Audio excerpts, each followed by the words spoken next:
conversation with you. You were 11 at the time. He said you referred to your physical body as a tightly woven skin. If I could only stand still, turn around in the body, I would know who I am. I can't wait to die. Do you have any memory of saying this? Yeah, I don't remember that conversation at all, but I may have said something like that. I may have been, just showing off for Big Neville. I called him, well, we called him Big Neville to kind of tell the difference. And so, yeah, um, yeah, who knows where that came from? So you called him Big Neville. He was Big Neville. I was Little Neville. Your mom, Louise Berle, made that nickname, or? Yeah, I mean, when he was around. I see. Was he often around? No, he tended to be more on the West Coast, I think. But he and Billy would come by for dinner or to a party at my parents'. Neville claimed that he knew you were going to be born on November 10th and told your parents months in advance. Was that date accurate? It was. So my parents had tried to time my conception so that I'd be born on my dad's birthday, the 14th. It worked out. I had other plans. So. You were questioning maybe he saw that in a vision. Well, that's the story. Yeah, the story goes he had a dream, and a little boy came to him, and said he was called Neville Marc, and called Neville Daddy, and said that he would be born on November 10th. So Billy was not pregnant, and so Neville was, well, he figured it must be my mom, contacted her, said, your boy's going to be born on November 10th, and but they had planned on a girl for the 14th, and but so they named me Neville, and he became godfather to my brother Larry and me. Well, that's incredible. So he was in the family because your brother Larry was older. He was in he was close with your family before. Yeah. Yes. Okay. He often used your family in a couple lectures to illustrate his teachings. Did you ever feel he misrepresented you and your family? I was not at all aware of being of those stories until a few people contacted me based on having heard them online, and so I had no idea of the.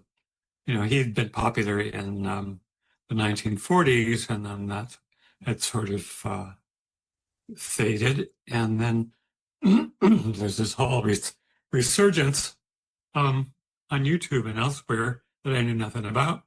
So, yeah, folks contacted me, and there were stories specific to me, some of which, and to my family, which were exaggerated. They were based in truth, but slightly exaggerated. I see. Yeah, he had a flair for drama, and so you remember him recounting stories when he visited?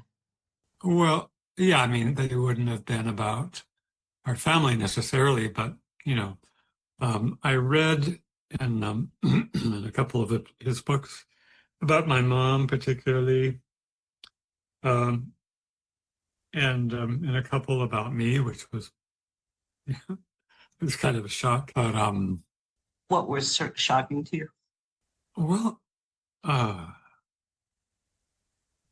I'm trying to think. There was a story about me as this beautiful young teenager, and I was okay, I guess. I mean, I was a good-looking kid, but um,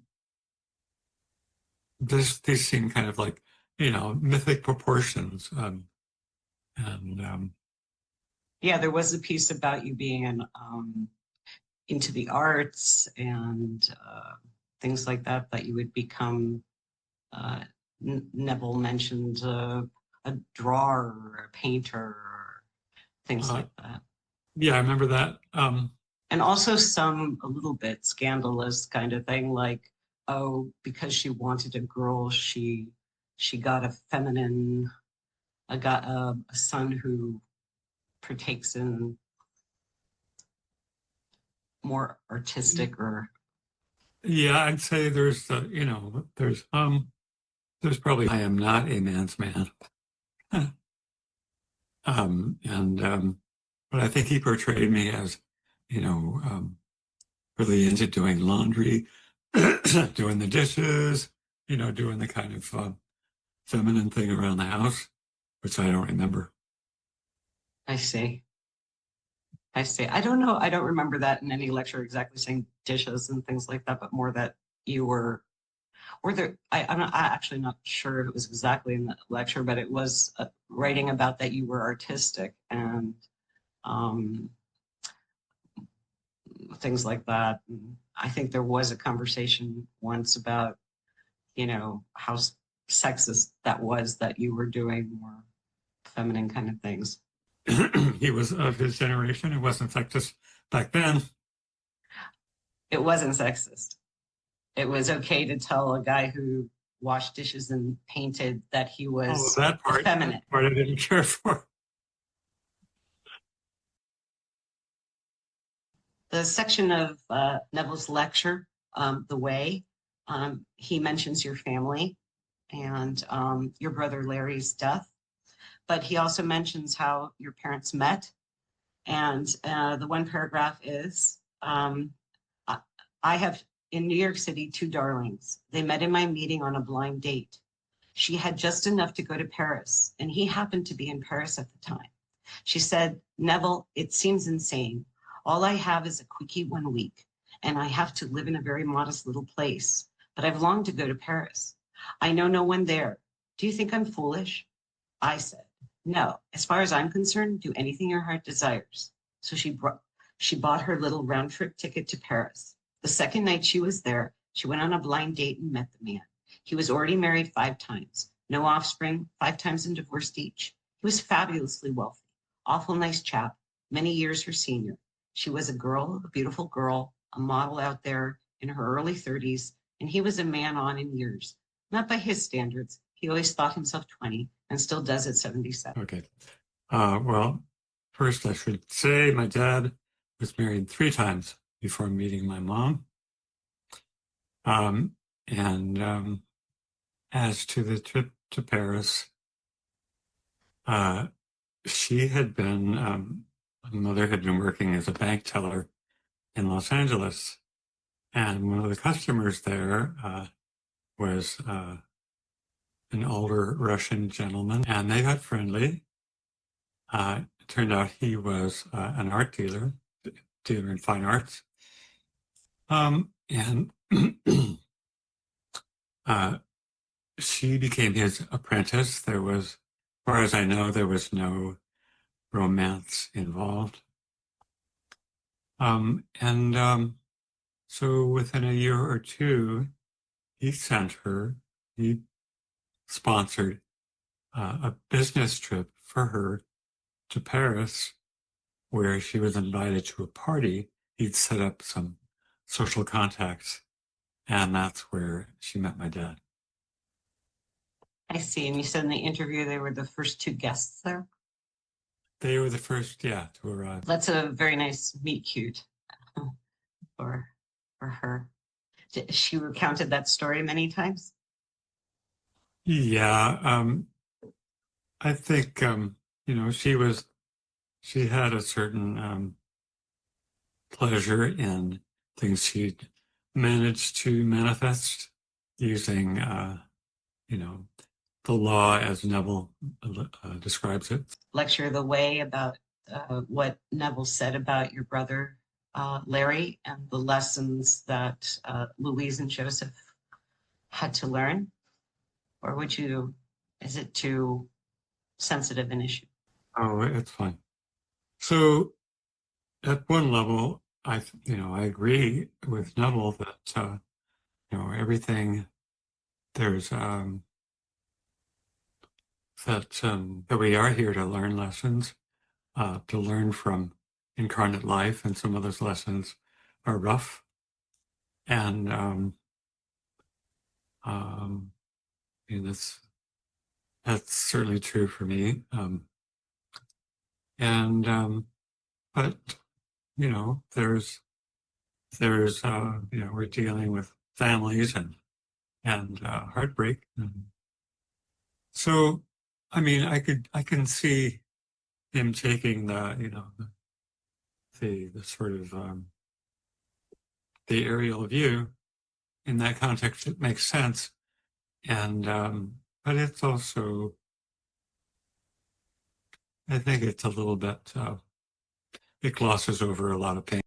You mentioned in your interview how you're losing your brother and your father quite rapidly after that, was how painful it was for you in your journey through that.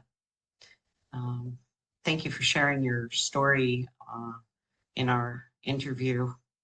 It was very I had fun doing it. Tell us about your trip to Barbados. You were 15 and you were staying at your godfather's beach cottage. Would you like to tell us more about that? Mm-hmm.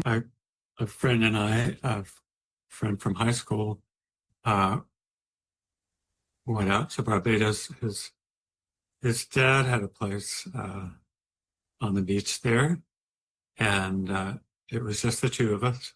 So we were there a couple weeks, really remote beach, and we were just bored out of our skulls.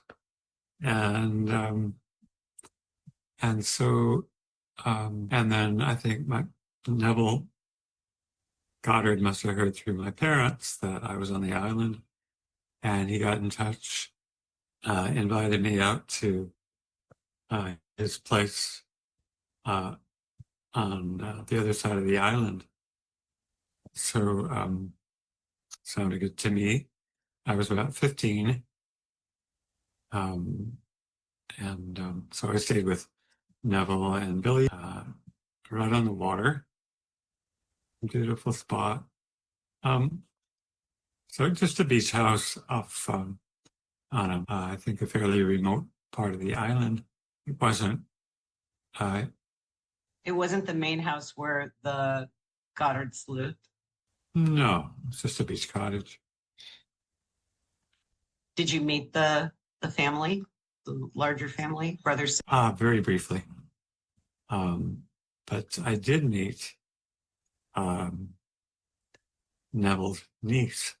So he and Billy thought it would be nice for me to have some company, someone my age. So they invited this girl, I don't recall her name, to come out and stay with us for a week. And so she was cute, and we got friendly, and to the point where Neville took me aside one day and he said, I know your parents are liberal about sexuality, but here in Barbados, we do things differently. So, that ended basically back off. That ended the romance. Yeah, the girl was gone by next morning. Oh, goodness. That's an amazing story. He also turned me on to my first real cocktail. Oh, tell us about, because a lot of people mention that Neville liked drinking. He even said himself that he likes his bottle of wine and Adam cheese, and definitely it's been discussed a lot because he did die of I think it's more. he did die of uh, uh, complications with of alcohol. Maybe we don't.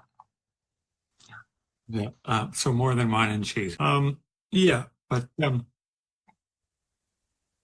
uh, we, before dinner one night, it's kind of like time for drinks, and he offers to pour me a drink. He's aware that it's new to me, and so um, he makes me some kind of mixed drink with rum, um, and we're just sitting there sipping, you know, talking, and he's checking me out, like, See, how's he gonna hold his drink? how did you hold it? And well, I had a nice buzz on, and it was fun, and but it felt kind of like an initiation, like this was kind of what was done. This was his thing, and I was being invited into it, and it was lovely. So I had a hangover the next day. No, I mean, he poured me a very mild drink. I see. Were you there with your friend that you had come to the island with from high school? No, he was from Venezuela. He went on, uh, he went back there around the time I left and came to Neville's. Did you ever meet Neville's daughter, Victoria? She passed away a couple years ago. Um, did you spend any time with her, with Victoria and Billy? Larry and I were probably, well, we were young kids when Vicky came to visit with us. She was a teenager, um, and she seemed sweet. I don't remember much, but later she came to see my mom when I was there visiting. This was in LA. So I was in my early 20s. Yeah, so my mother, she was always interested in metaphysics. That's how she found Neville Goddard. She was living in Los Angeles, and I think before coming to one of Neville's lectures, she saw an ad in the paper for a lecture by this Indian yogi uh, who was in Los Angeles.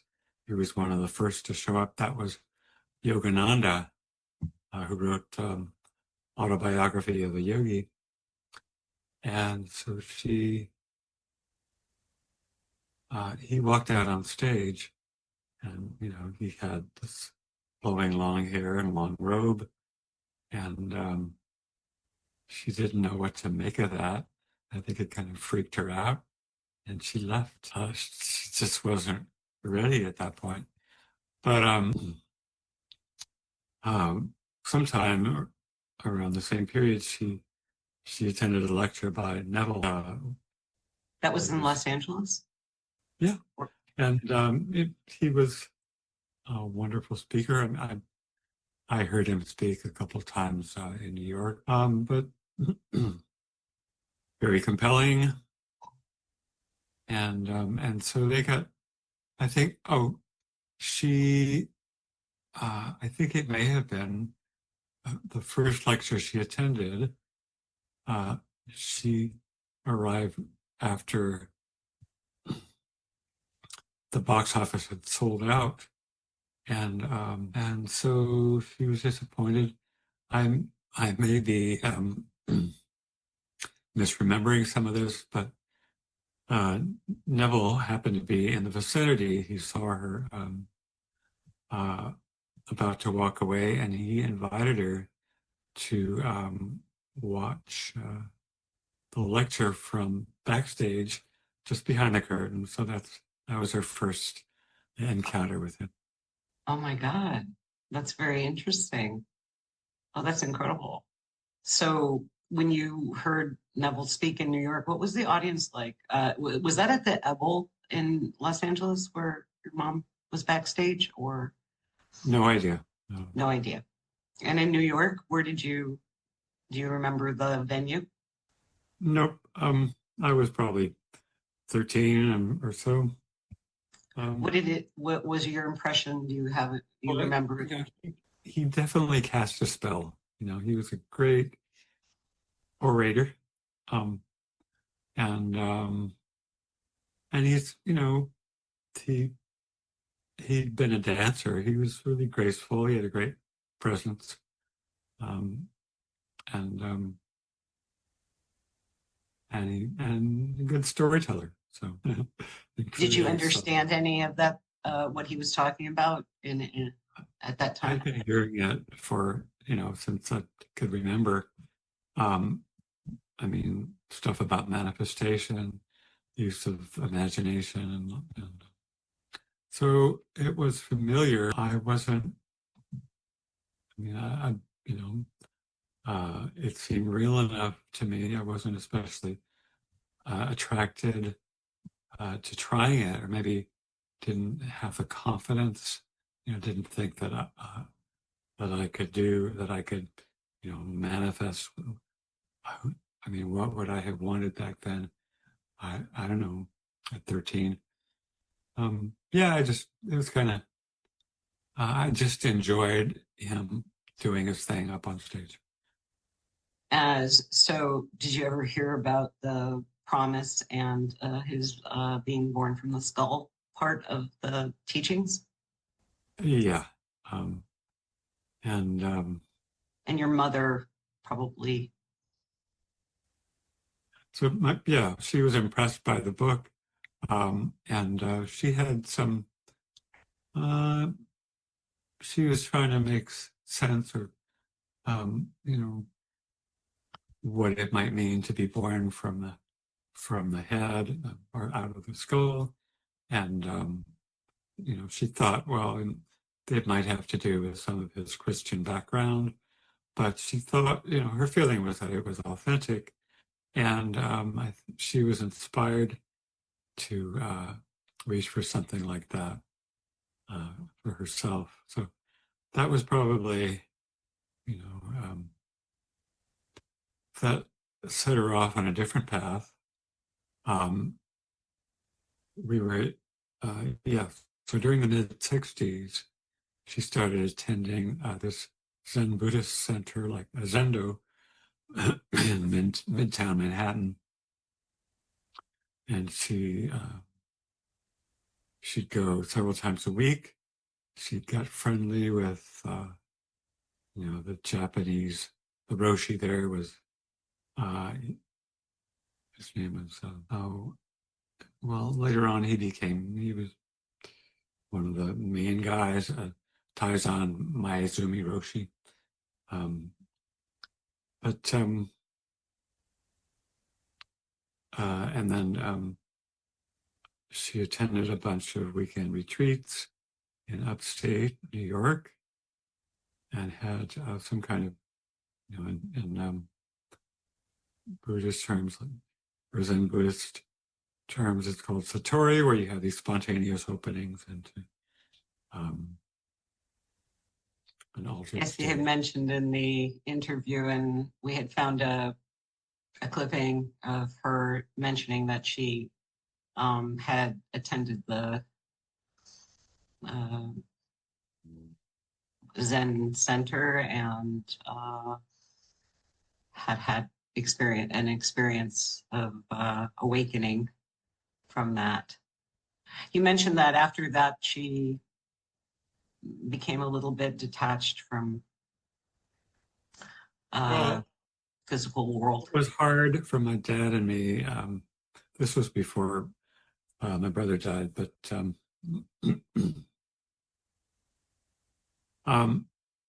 she kind of took on a new persona. She was in midlife, and I think was had wanted to reinvent herself, and so this felt like something she could get behind, and but for my dad and me, it's like we didn't really appreciate uh, the conversation about Buddhism, or it wasn't she she, she was becoming someone different from the person we knew, and you know I I wasn't too comfortable with it, and Did you feel a lack of nurturing or I think I sensed that we were no longer, my dad and me, my brother, at the center of her world as we'd been up till that point. I And see. I didn't care for that. And then you mentioned later that after your brother died, your dad had couldn't take it anymore in a way. Uh, It was, he was looking for comfort and companionship. And she dove into her Buddhist practice. Well, she meditated a lot at home. Um, and she just seemed like she was in some very different place. And she would stay in her room for most of the day, days on end. And during that time, she had an experience of my brother coming to her. So he was, she told the story, told my dad and me after it happened. He was more real than in life. He wanted to reassure her that he was fine. He sat beside her on the bed. She said she thought that he had materialized, drawing from her own vital energy, to appear for like a few moments, just to give her that message. And so afterwards, she came out, and my dad and I were in the living room. She was in this sort of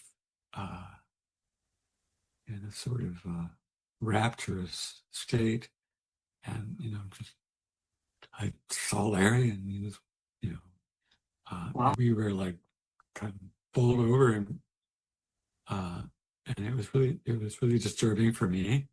Yeah, part of me wanted to believe her, but it was I couldn't really. I didn't have the confidence, or I didn't have the context for that kind of thing. So, my dad and I talked later, and we were kind of, we were wondering about her sanity, and it was very strange. It must have been a difficult time. That was very soon after Larry died. Within a month or two. I see. I see. I was now that you looking back on this after so many years, and you've had your own very interesting path through um, various spiritual paths and ashrams and experienced so many probably seekers and people who have had spiritual experiences or experienced spiritual bypasses, or how that integrates into um, daily life. I'm sure you met many people like that. Now that you're older, how do you see that time? Yeah, so within a year of Larry's death, my friends and I, we had a band. I was probably 16 at that point, and psychedelics were just coming on the scene. So we did our first acid trip, and it was fantastic. And I tended to avoid my parents at that point. They seemed old to me. I wanted to be around people my age, of course. And so we hung out with friends, and we smoked weed. Um, and at some point it stopped being fun. I started getting paranoid, and I think my kitty is saying hi. Oh, let's see. Can we see? What's your Yeah, name? if her name is Jess, if she'll show herself. Well, she's more curious about what's on the floor. Okay. Hopefully we can see So, Jess later. yeah. Yeah, but drugs started getting weird. And I think I mean, I had not processed, didn't know how to be with the grief after my brother. And so one night we did huge doses of acid and uh, speed and hashish, Oh boy. and it turned into just a trip from hell. You know, it was like uh, I Did it mean, last for a lot of days or I was like shattered after that. Like uh, the guy I'd known myself to be was like gone. I didn't recognize myself, and I felt like a ghost. And gosh. I was just, I mean, maybe borderline psychotic at that point, and paranoid, and And there was nobody in your friends that had had bad trips before to help you integrate that? Or nah. I mean, no? I think I just kind of went unconscious at one point. I lay down on the floor. My friends were trying to reach me, you know, and I was just out for hours, and then woke up, and you know, kind of in this like a zombie. And that state uh, probably, you know, took several years to come back from that. I mean, and so that was a slow process. I remember early on there were panic attacks, and uh, but Did you seek any help for that at all, or you were dealing with that all by oh, yourself? yeah. So you know, therapy back in the mid '60s, it was not so much on the radar. My parents weren't aware of it or didn't think highly of it, and it wasn't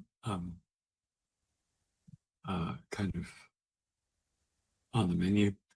But and my dad died a couple of years later. I was uh, numbed out by then. Did your mom know about that trip?